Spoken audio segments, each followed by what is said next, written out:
Welcome back to Ion Iowa. I'm Sarah Mueller, a reporter with Forbes, and today I am meeting with Michael Del Castillo, where we are going to be talking about crypto and politics, which I guess is kind of a big conversation right now, but it's not in the way we thought because this last weekend, presidential hopeful Vivek Ramaswamy announced that he will be accepting Bitcoin as a donation to his campaign.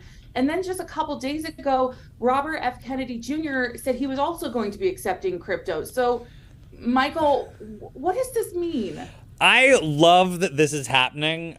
Just from a storytelling perspective, it's just an embarrassment of riches, and it means that we're going to have stories to tell for a long time. The first thing to note is that Robert F. Kennedy Jr. Became, I believe, the first U.S. presidential candidate ever to accept Bitcoin or any cryptocurrency as a donation. That was followed closely by Vivek, who I believe then in turn became the first Republican presidential candidate to accept Bitcoin as donation. Now, we've seen a lot of political campaign donations from Bitcoin and other cryptocurrencies for years. That's not new, but at this high level, it's certainly unprecedented. Another thing that I love about this from just a storytelling perspective is that there's a very real narrative developing that Republicans, the small state, small government advocates, are sort of pro crypto, pro Bitcoin at very least, and Democrats are against it. And first of all, that in its own right is kind of surprising in some ways because by definition, Democrats, which are typically thought of as progressive, are usually more experimental and out there for new stuff and trying to find like a brave new world. And conservatives, i.e. in the United States at least, a lot of Republicans tend to be fighting for the best of what we have, the best of tradition, the best of our heritage. And so like the narrative up until this point has kind of flipped that on its head. And the folks that are thought of as being kind of like, fighting for the best of our tradition and culture and heritage and, the old school way that America used to be are like embracing a new technology. And the innovators, the progressives in air quotes, have been very against this innovation. And the fact that both of these candidates have come out within, I think, 48 hours of each other accepting cryptocurrency shows that that narrative that we've been kind of detecting might be on the verge of switching in a big way. Well, okay, let's take a step back. I am not a crypto person. I barely understand it Yes. myself, but this is political financing is so heavily regulated on like what you can and can't do and how much you can do, whereas crypto is not as regulated. That's the ongoing conversation. So now these two worlds are meshing. I mean, is that even possible at this point? Great question. So my first thought when this started happening was whether or not the candidates were going to be able to control whether or not they were receiving campaign contributions from outside the United States. Now, I'm not a political expert, but I'm pretty sure that's frowned upon. And the idea that this currency that can be spent anywhere in the world at any country by anybody without permission might be used to solicit donations for a political candidate, especially the nation's top office, sent out a bunch of red flags. Now, it should be noted that Vivek has actually partnered with a third-party company that has what we call AML KYC processes. That's anti-money laundering and know your customer, which is to say that while you don't have to disclose information about who you are and where you live, etc., in order to use Bitcoin, you do have to disclose a lot of that information to use these third-party sites. Most of them are licensed. They've gotten permission from the government to do money transmission, etc. And I think that it seems quite likely, though I don't know with certainty, but it seems quite likely that by using these third-party platforms, the candidates will be able to, at very least, control or come close to controlling that they are only receiving money from Americans. But the very well-known CEO of Binance, CZ, who has been in the limelight a lot lately, in the early years of the company, was a strong advocate for using technology that will basically make it look like you don't live where you are. He was advocating for this as a way to get people in countries whose governments had banned using the platform to make it easier for them to be able to use the platform. The software, it's called VPN, can either mask you altogether, or it can make it look like you're in a different country than you actually are. So I really can't help but wonder sort of what controls these candidates might have put in place to make sure that people in Russia or North Korea or Iran or Canada or Mexico, might not be using a VPN to make it look like they're from somewhere else than they say they are, and accidentally be able to contribute to these candidates. Another thing of concern. And I want to be honest. This is not like a personal concern. Like I'm just a storyteller. I find every story an interesting story. But I think that something that these candidates are going to want to be mindful of are concerns about the mining process itself.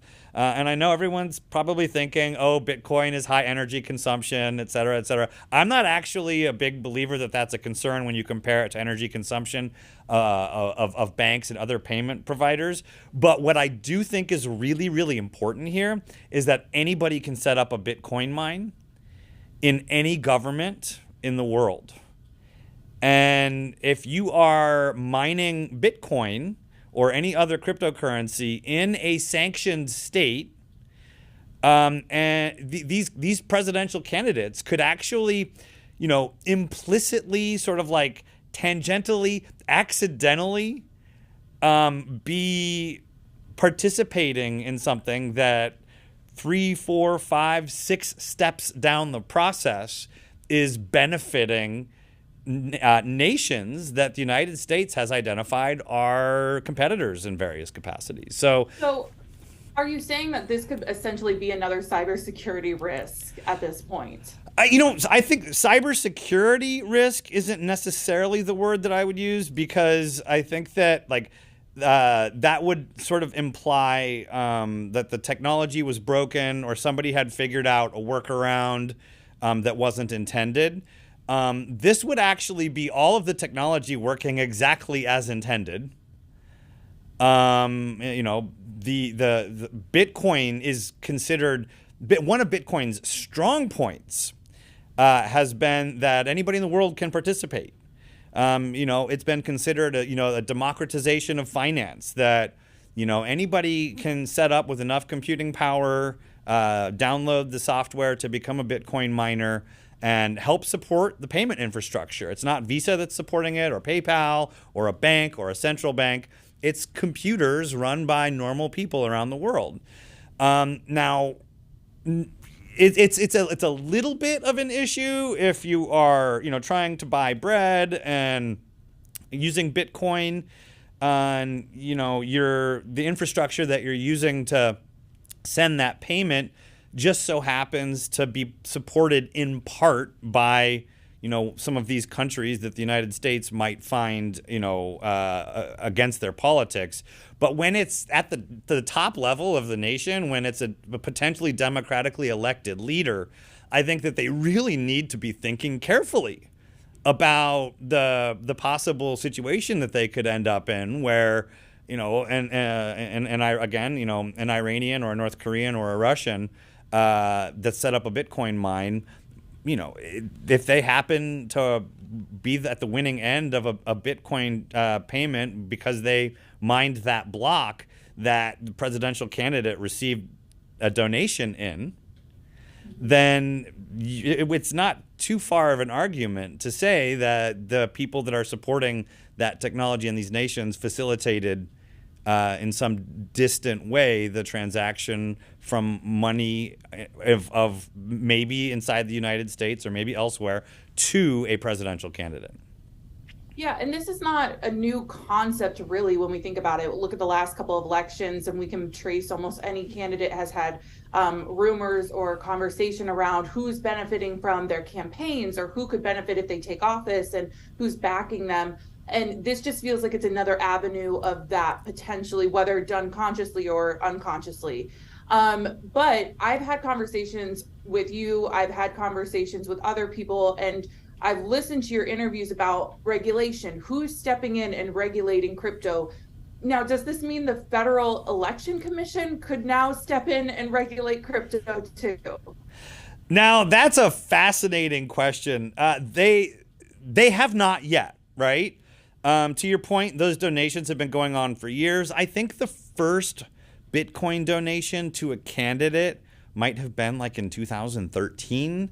So it's been like near a decade that these transactions have been happening, that these donations have been happening. And to your very good point, that entire time, this dynamic has existed, right? This dynamic where this payment infrastructure is supported by normal citizens around the world, widely seen as a very positive democratization, opening up of access, cutting out middlemen, letting people do business directly with each other without having to pay taxes to companies that are providing very little services except helping them move money from point A to point B. But all of that being said, all of that being true, and all of that having been true for over a decade, it all changes when it's a candidate for the president of the United States. Whether or not the Federal Election Committee ends up doing anything, if they haven't already considered doing something, I think that this is going to be when they really have to look closely at what it means that the Bitcoin blockchain is supported by unknown people around the world, and what it means that VPNs could be used to maybe trick third-party wallet providers into thinking that people are actually places where they aren't. Now, let's pivot a second and talk about the value of Bitcoin. Yes. When I go to a candidate's page and I want to donate $100, $1,000, $10,000, I am donating that out of an account right into their accounts. It's got a solid monetary value. If I donate a certain amount of crypto, how do we make sure that it's the same amount being transferred over? How do we even know the value of the crypto being donated? Can you water that down for me as a non-crypto person? So from what I've seen, the candidates basically have a drop-down menu of possible ways that donations can be sent. And one of them is Bitcoin and Bitcoin's smaller constituent, sorry, lack of a better word, called a Satoshi. Satoshis are basically the pennies of Bitcoins. And so every donation, to my understanding, that is made, at least to Vivek, is either a full Bitcoin or a Satoshi, a tiny fraction of a Bitcoin. And it looks to me like those are being denominated in dollars in real time. So if you go to this drop-down list and make a donation, you can see before you make the donation what the US dollar amount is of that donation. So I don't think there's any guesswork there. Now, whether or not you can rest assured that that money has actually made it into the candidate's wallet, that's a different story. Most of us, the answer to that question is no, but that doesn't matter. honestly, because in fact you can. There is technology out there called blockchain explorers.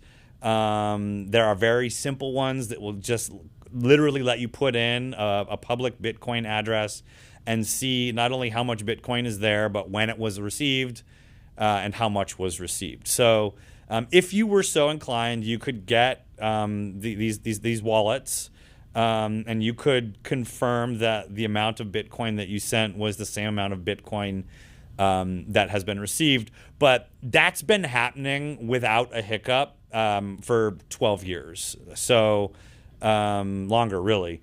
So I think that, like, as far as concerns about whether or not the money is actually making it to the provided wallet, I think we can say that that's pretty certain. Now, this is almost certainly going to open up to some cybersecurity threats.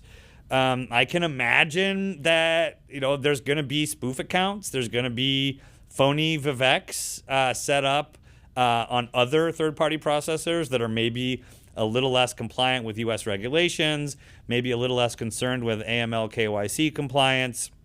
And, I can completely imagine getting a text message in the next couple weeks from somebody claiming to be Vivek, asking me to make a donation to the first Republican Bitcoin candidate, when in fact, if you look underneath the hood there, it has nothing to do with his campaign. So the long story short there is, if you follow the process by which the candidates have told you to follow, I believe with very, very, very, very high certainty that whatever money you have decided to contribute will end up there. But be very wary that there aren't emails coming to you from third parties. There aren't text messages coming to you from third parties.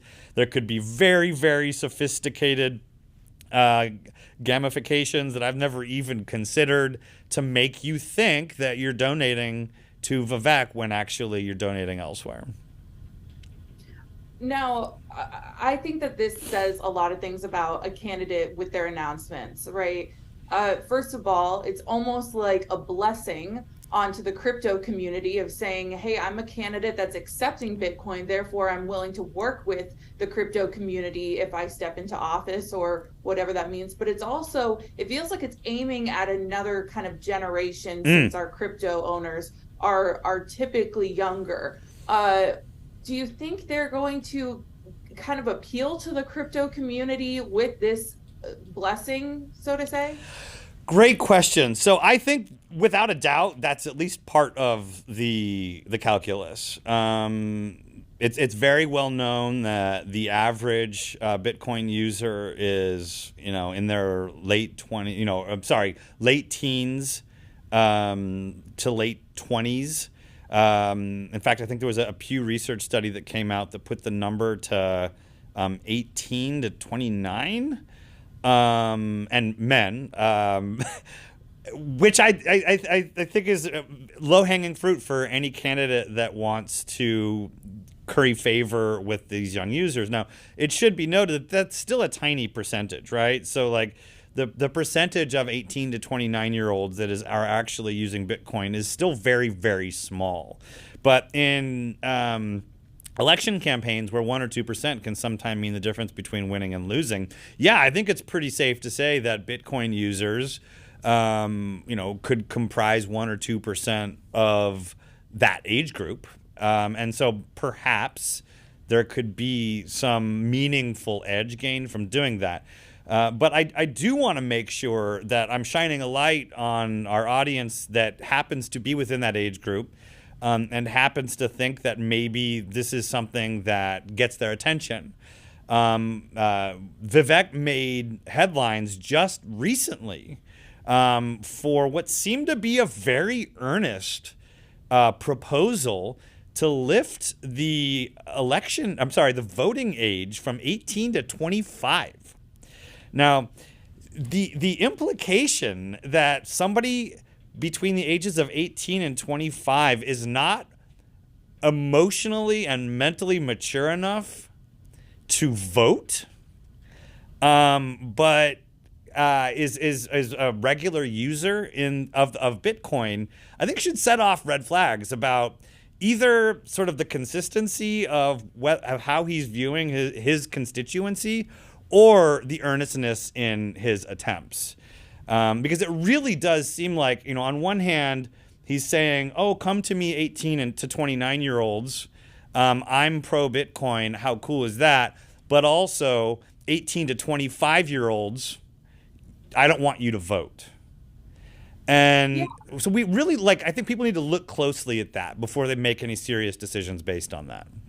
And just for our viewers who may not know, he did make a statement about lifting the age for most Americans. There are some caveats for certain professions, first responders, military personnel who have served more than 6 months.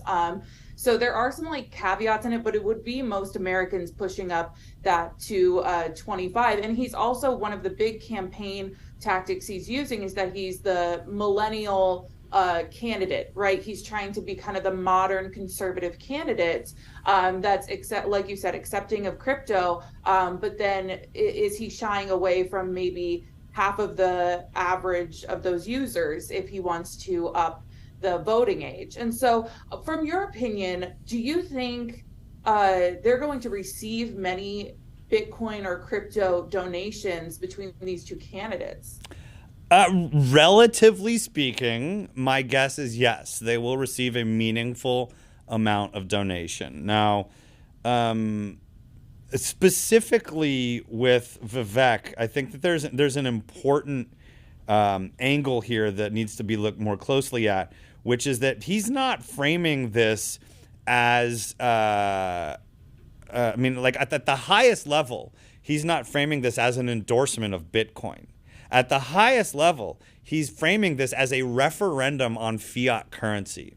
Now, for those that don't know, fiat currency is basically any currency that's minted by a government and usually doesn't have anything backing it up other than central bankers and their Ivy League educations, which is to say that the US dollar is stable, not because there's gold behind it, because there isn't, not because there's silver behind it, because there isn't, but because of the decisions of a bunch of bankers who are mostly educated in Ivy League institutions, and if I may go so far, mostly white men. The United States' central bank has been viewed as one of the best in the world for generations. In spite of all of the talk about inflation and hyperinflation and the weakening of the U.S. dollar, we're all spending more in grocery stores and on gas. It's, by comparison to many worlds, especially in developing nations, wildly stable. And that has started to change a lot lately. It started underneath former President Donald Trump. It has very much continued underneath President Joe Biden. The central bank is printing money left and right as a way to control. Well, they're claiming as a way to make sure that jobs stay secure, as a way to make sure that wealth doesn't evaporate. But the fact of the matter is, it's the opposite has been happening for a lot of people, and for a country that has prided itself in having such a stable currency like the U.S. dollar, what's happened over the last couple of years has really been concerning. And so Vivek talks about how competition is good for holding organizations accountable, and that Bitcoin, as a potential competitor to the US dollar, could force the central bank to act responsibly. And so Vivek isn't talking about let's go currency without a printing press. He's talking, let's go currency that forces the central bank to behave responsibly. And that is a much bigger play than 18 to 29-year-olds. And if he succeeds at making a Bitcoin donation be a referendum against the Federal Reserve of the United States, he is going to see millions of dollars come into his account. Wow. To wrap us up today, I want to loop back to kind of our first conversation and kind of get to the heart of this series, Eye on Iowa, which is we're focusing on GOP's first in the nation status here in Iowa. We've got Republicans every which way here in Iowa campaigning right now, including Vivek. Um, and to be honest, as somebody who is in Iowa, not saying that there aren't Iowans who are in the crypto world, but especially in rural America, they're not interacting with crypto as quickly as maybe some of the coastal cities and their constituents. But why would somebody want to donate crypto over just a dollar amount? That's a good question. Especially because it's almost all of the answers are political. And I do think that there has been from the very beginning a lack of trust in banks that permeates Bitcoin adoption. And by beginning, I mean the very beginning. In what's called the Genesis block of the Bitcoin blockchain, the first block of Bitcoin that was ever mined, so the creator or creators, using the pseudonym Satoshi Nakamoto, embedded a headline from a UK newspaper warning against the second bailout of banks. And which is to say that the moment that Bitcoin became more than just code, the moment that Bitcoin became reality, the actual moment, there was a message to banks. And over the course of the decade plus years, that message sent by Satoshi Nakamoto in the Genesis block has continued to resonate. And in a lot of ways, because of the nature of the blockchain, every block of every transaction that is mined since then links back to that original block with that warning against governments bailing out banks. And a lot of people that are small government advocates, a lot of people that think that either themselves or family members or loved ones or friends were screwed over by the fiscal policies that led to the Great Recession, are unwilling to forget. And they, for very political reasons, have continued to do business in Bitcoin. And by do business, I mean, send each other money, buy things, invest and hold. And so that is one very real reason why some people want to spend things with Bitcoin. I think that the other reasons that are non-political in this particular instance, I think many of them don't really apply. Like in spite of Vivek's rhetoric about the Federal Reserve being irresponsible and the U.S. dollar, inflating, which are all maybe true, but like relative to other central banks in other nations, the U.S. dollar is still very, very, very stable. Citizens in nations outside the United States, citizens in nations with actually very irresponsible and overtly corrupt central bankers might choose to own Bitcoin and spend Bitcoin because it's inflating less. Like Bitcoin is notorious for being very inconsistent. It can gain 80% in one day and lose 90% the next day. But if you're in one of these developing nations' economies that has literally seen their family's wealth evaporate 3 times over the course of a single generation, that kind of price activity is fine. Like it's never gone down to zero like happens in all these other countries regularly. So it's kind of a long answer. I do think in the United States, given the fact that we have what I think most people would consider a relatively responsible central bank, the reasons tend to be more political. In other countries with less responsible central banks, I think it's much more practical. But those folks probably aren't allowed to be making donations to the United States, which is why I say that that's a little less relevant in this instance. And before I let you go, just one final brief note to Iowans. What would you tell them, maybe if they're not familiar with the whole crypto world, and as we're kind of entering this election season and people are talking about crypto or they're accepting crypto, what's your message to them, or what do you think that they should keep their eye out for? So I think it's really important to note that as a journalist, I go out of my way not to advocate. In fact, I've publicly said that I will not invest in Bitcoin or any other cryptocurrency beyond what it takes me to learn how it works. So what I'm saying is not sort of an advocacy on behalf of any asset, but don't judge it until you tried it. This would be my message. I have had, I do have cryptocurrency wallets. I do move assets from point A to point B. I am familiar with how public keys and private keys work.